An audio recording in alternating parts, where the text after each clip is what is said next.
Walsh from the FPL podcast is currently #1 out of all other FPL content creators with 261 total points and up to 21,000 in the entire world. They actually wildcarded this week with the likes of Salah, no Haaland, and brought in Palmer, Havertz, Mbeumo, Eze, and all the others that scored all of the points this week. To not go without Haaland is a big what? And obviously, it's kind of worked now. They managed to get all the points and are up a very good rank already. But if I was them, and if I had already used the wild card, I would be like pressing the undo button, making like 3 transfers just to get Haaland back in. In number 2 is Hibo FPL, who not only has a very good team scoring all the points, but they scored 110 points this week with no chips played, with literally almost every single player getting the big boy points. Damn, son. They do have a Haaland and Salah though, and captained Haaland, but it doesn't actually matter because they both scored 17 points. But either way, I've got off to a great start, up into 22,000 in the world. Ash from the FPL Juice has also had a very good start, with also Salah and Haaland in year 2, but also big boy Chris Wood. When you've got Wood, nothing else can compete. But this team interests me, because if I were to look at this team without the points, I'd be like, right, what on earth is that defense? That defense is weaker than my punches in my dreams. And I would say, yeah, it's probably doing okay as a team, but, I wouldn't imagine it to be doing really well so far.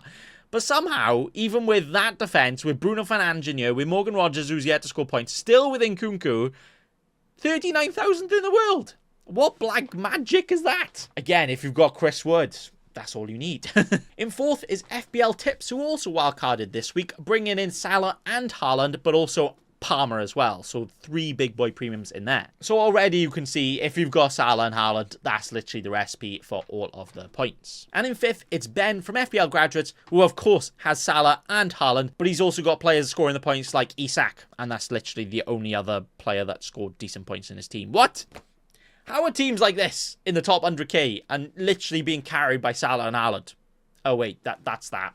If you've had Salah and Haaland, and if you've captained either of them in every week so far, you're literally doing amazingly. You don't even need the rest of your team. Just sack them off, get Salah and get Haaland in. That's that. That's just all I'm learning from this. But yeah, if you look through all of the top teams here, pretty much all of the ones that are doing well so far have Salah and Haaland. They've captained either of them any week, and the rest of the team, you got players are scoring points here and there.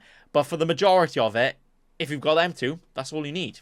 And maybe some Chris Wood. In Game Week 3, though, 5 FPL content creators wildcarded, with some of them wildcarding without Haaland, which is very interesting. I'm sure they wouldn't do that anymore if they had another wildcard. Pretty much everybody captained Haaland this week, apart from the players that didn't have him, where Palmer was the next most captained. Salah and Saka got captained 3 times, and 1 had Mbeumo captain. And despite so many content creators getting off to a great start, there's already 70 points difference between bottom and top. And if you look at the teams at the bottom, you would actually not say those teams are bad at all. They just didn't have Salah and Haaland. Some went without Salah and went some big boy players that just haven't scored the points. And some went without Haaland and didn't go with Salah as well. And that's just a big boy. And like, yeah. But overall, pretty much everybody has a completely different team. But actually, all that actually matters so far is if you've had Salah and Haaland. That's how it's gone so far.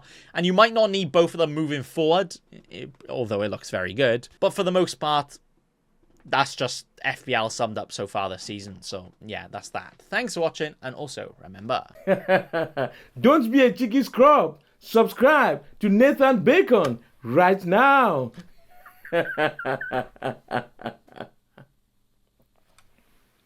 Don't let your memes be dreams.